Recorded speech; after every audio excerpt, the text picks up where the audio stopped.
Assalamualaikum warahmatullahi wabarakatuh. Halo semuanya, saya perwakilan dari kelompok 9 untuk membuka video ini. Tapi sebelum saya dan teman-teman menjelaskan, kami ingin memperkenalkan nama kami terlebih dahulu. Perkenalkan, nama saya Sidik Anggito Jati. Halo, saya Arif Azri.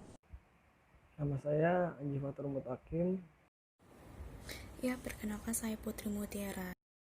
Selanjutnya saya akan meneruskan setelah bagian pengenalan tadi, di mana bisnis plan kita ini bernama Hortomoro Equipment Outdoor, yang dimana bisnis plan ini mengarah ke bidang rental ya, atau penyewaan.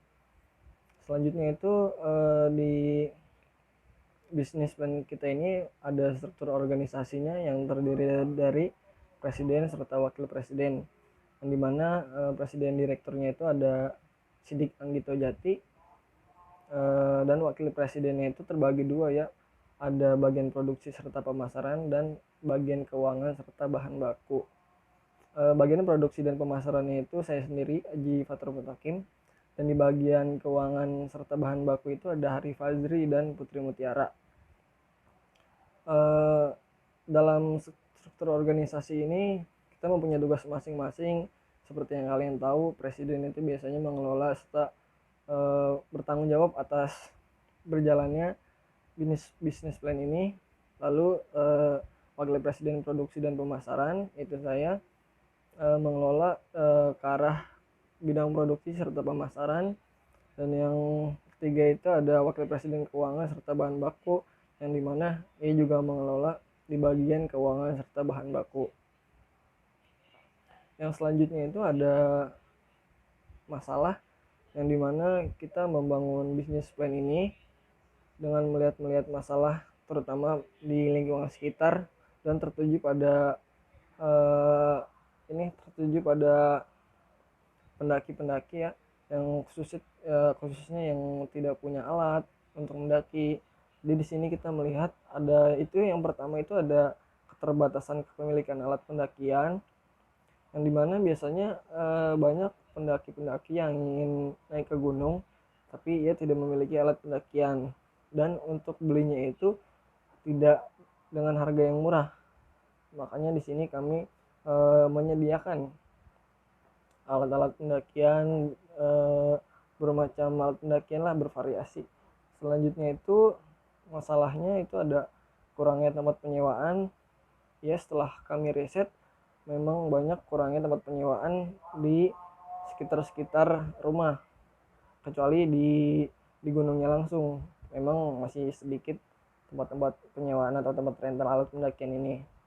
Lalu yang ketiga itu perawatan alat pendakian, yang dimana para pendaki ini bila mempunyai alat untuk pendakian itu tidak gampang untuk merawatnya.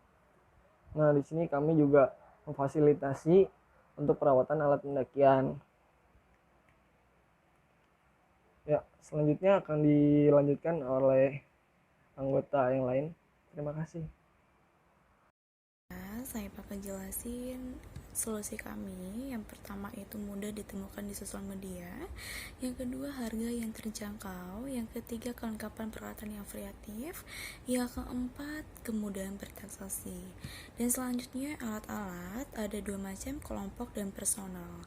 Kelompok pertama tenda, kompor portable, nesting, alat masak, flysheet, trash bag, karir, matras, jaket, dan sepatu. Selanjutnya sleeping bag, headlamp. Dan selanjutnya personal ada dua macam, trekking pole dan hammock. Yang pertama itu ada syarat-syarat dan konsekuensi yang harus diterima oleh para penyewa ketika menyewa alat-alat outdoor. Yang pertama itu ada fotokopi KTP, yang kedua itu ada uang DP minimal 30%. Terus yang ketiga itu pembayaran wajib lunas saat pengembalian.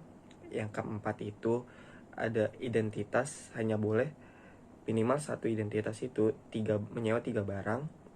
Dan yang kelima itu untuk peminjaman dalam jumlah yang cukup banyak itu harus mengikuti peraturan perpaketan.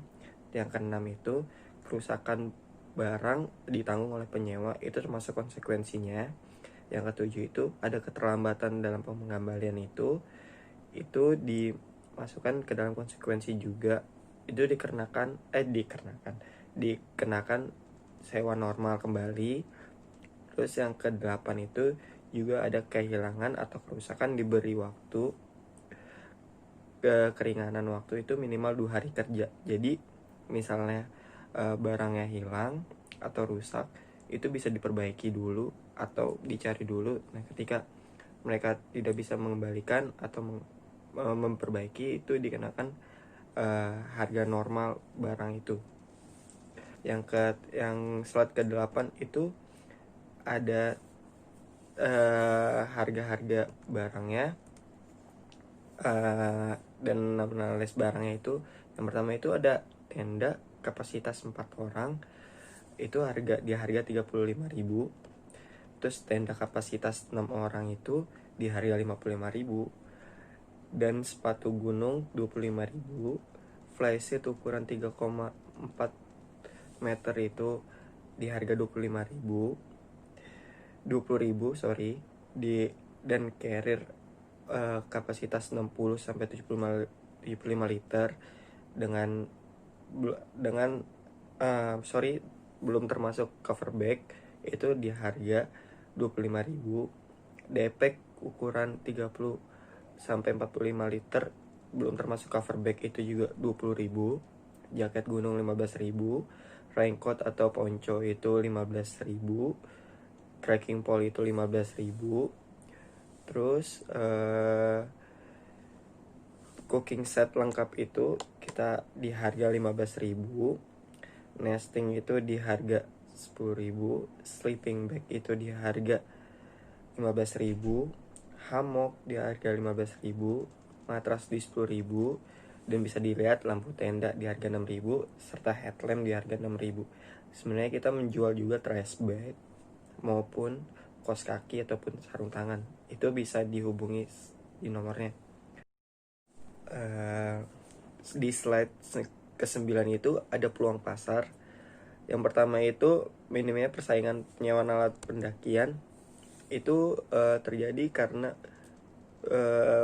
belum sadarnya masyarakat akan adanya bisnis ini, yang menurut saya itu sangat menarik dan bisa berkembang.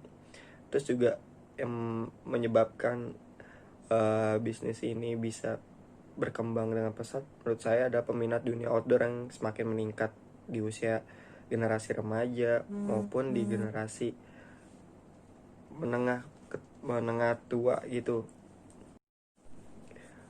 Oke, di slide 10 ini kita bisa lihat yang pertama itu persaingan pasarnya. Ada penyewaan itu terdapat ada di pembasecaman, seperti ada di basecamp Gunung Sumbing atau di pokoknya sebelum naik ke gunung itu kita berada di basecamp. Terus yang ada bisa disebut juga shelter ataupun di company seperti perusahaan travel atau yang biasa ngadain open trip, mereka juga kadang mengadakan penyewaan alat gunung juga ataupun alat-alat outdoor, tidak hanya gunung saja. Dan selanjutnya saya akan menjelaskan tentang jumlah wisatawan pendaki gunung di tahun 2020 ini.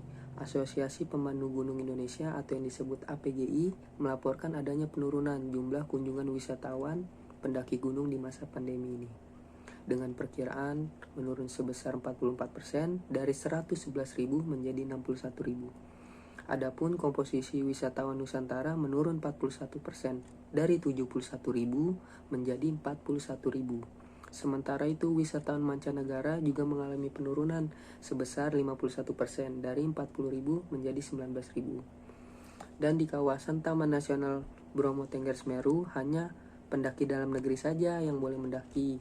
Para calon pendaki mendaftar 3 hari sebelum H-3 pendakian. Pendaftarannya secara online melalui laman booking Semeru Bromo Tengger Semeru. Dan di saat 8 Juli 2020 sudah mulai new normal, beberapa jalur pendakian mulai dibuka, salah satunya Gunung Prau, Dieng, Wonosobo, Jawa Tengah. Tapi tentu saja syaratnya wajib memenuhi protokol kesehatan. Nah, di sini kami membuat video ini untuk memenuhi tugas KWH yang diajarkan oleh Pak Tommy. Bukan hanya buat saja, tapi rencana bisnis yang kami buat ini sudah berjalan. Nah, itu dia penjelasan dari kelompok kami. Jika ada kritik dan saran bisa komen di bawah. Dan juga jangan lupa kalau mau nyewa alat pendakian bisa hubungi nomor di bawah ini. Terima kasih. Kurang lebihnya mohon maaf. Wassalamualaikum warahmatullahi wabarakatuh. Bye-bye.